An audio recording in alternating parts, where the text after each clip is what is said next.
Pumasok na ngayong gabi sa Philippine Area of Responsibility o PAR ang bagyong nasa West Philippine Sea. Pinangalanan nitong bagyong Marce at ang latest ihahatid ng ating resident meteorologist na si Ginoong Nathaniel Cruz. Mang Tani?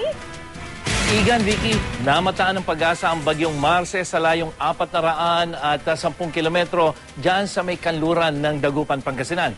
May lakas ito ng hanging aabot sa 65 kilometers per hour near the center at bugsong 80 kilometers per hour. Kumikilos ito sa direksyong east-southeast sa bilis na 10 kilometers per hour.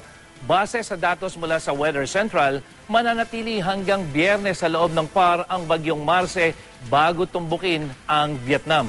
Pinag-iigting nito ang hanging habagat na siya namang magdudulot ng mga pag-ulan dito sa Luzon, kabilang na ang Metro Manila, gayon din sa ilang bahagi ng Visayas.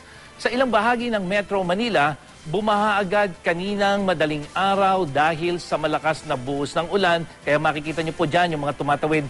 At paalala naman po sa mga maglalayag, huwag munang pumalaot sa western seaboard ng Luzon dahil sa along umaabot na ng hanggang 3 metro, lalong-lalo po dito sa may kanlurang bahagi ng Central Luzon.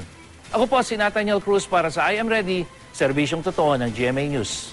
Maraming salamat, Ginoong Nathaniel Cruz, ang ating resident meteorologist.